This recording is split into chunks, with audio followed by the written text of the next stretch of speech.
Assalamualaikum warahmatullahi wabarakatuh. Salam sejahtera, salam sehat untuk kita semua. Apa kabar teman-teman? Semoga baik-baik saja, tetap semangat.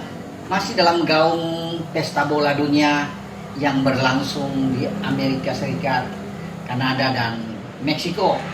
Tim-tim Asia unjuk kekuatan luar biasa. Belum ada satupun tim Asia yang kalah setelah 3 tim turun. Korea Selatan mengawali di grup A dengan membuat ledakan besar mengalahkan Republik Ceko dengan 2-1. Kemudian dini hari tadi Swiss dipaksa bermain 1-1 oleh Qatar lewat gol yang dramatis, gol penyama kedudukan dari Qatar.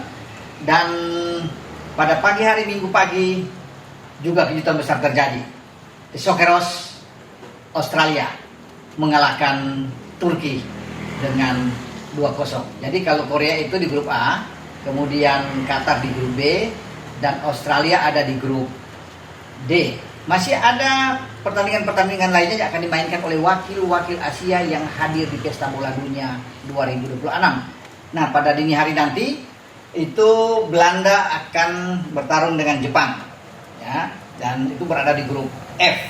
Kemudian wakil yang lainnya adalah di grup H, Arab Saudi lawan Uruguay. Ya, kemudian Iran melawan Selandia Baru di grup G. Wakil lainnya Irak yang mengalahkan Indonesia di putaran keempat. Irak itu akan bertarung melawan Norwegia di grup I.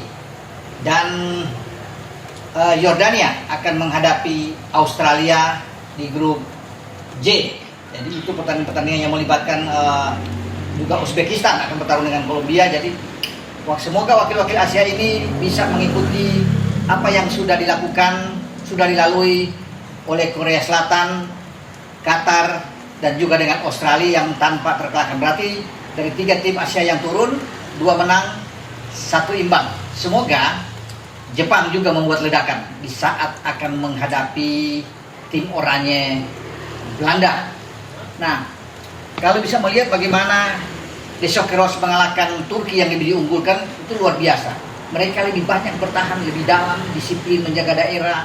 Eric Soter dan kawan-kawan, formasi yang dimainkan oleh Toni Popovic itu dengan 5 pemain belakang. Kemudian ada 4 di tengah, meninggalkan 1 di depan, itu Muhammad Torre di depan.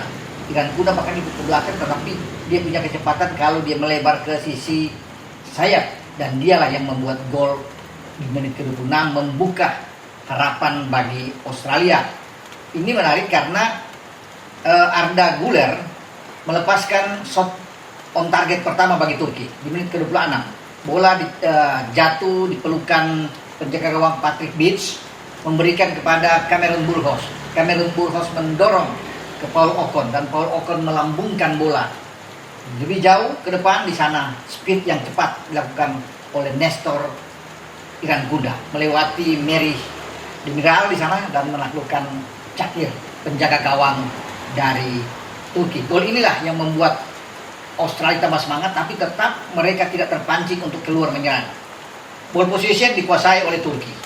Ya, akan Çalhanoğlu, ya, Arda Güler bermain di tengah, tapi mereka stres, frustrasi, tidak bisa untuk bisa membongkar pertahanan yang ketat dari pemain-pemain Australia, Sirkati, ya, Italiano, Bos, Burgess, apalagi dengan Soter yang tampil luar biasa dalam pertandingan melawan Turki. Di samping Patrick Beach, 4 gelandang juga yang dimotori oleh Aiden O'Neill juga bermain sangat baik, dan counter attack di babak kedua, ya, di akhir itu yang dilakukan oleh Australia membuahkan hasil lagi dengan Conor O'Neill. Gol kedua dia bersama dengan tim Australia.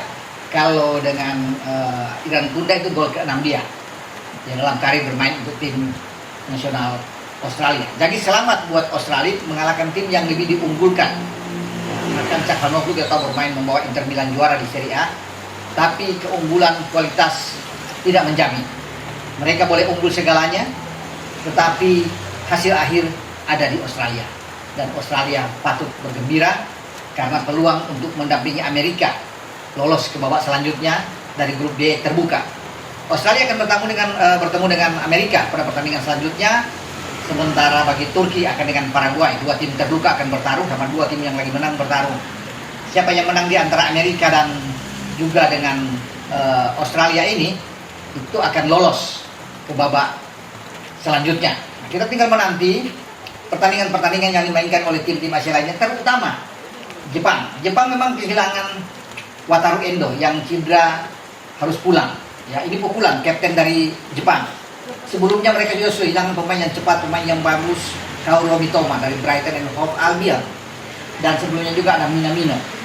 Jadi 3 pemain kunci ini yang tidak mendampingi tim Samurai ini untuk bertarung dalam Piala Dunia atau Pesta Bola Dunia ini melawan Belanda. Dan Belanda lagi-lagi diunggulkan. Semoga Jepang bisa membuat kejutan sama seperti Australia, mengkandaskan Belanda dalam pertandingan pertama ini. Menarik untuk kita tentukan, kita tunggu dan menyaksikan duel antara Jepang dan Belanda. Dan sambil menunggu pertandingan-pertandingan lain dari Uzbekistan, dari Irak, dari Iran, dan Jordania.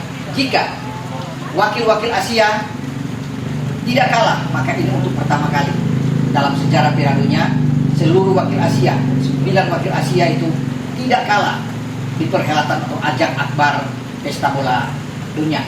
Kita berharap demikian karena biar Asia, pamor Asia itu terangkat. Sudah waktunya Asia unjuk kekuatan di Pesta Bola Dunia yang berlangsung di 3 negara pertama kali dalam sejarah dengan melibatkan 48 tim dengan 104 pertandingan yang terbagi dalam 12 grup.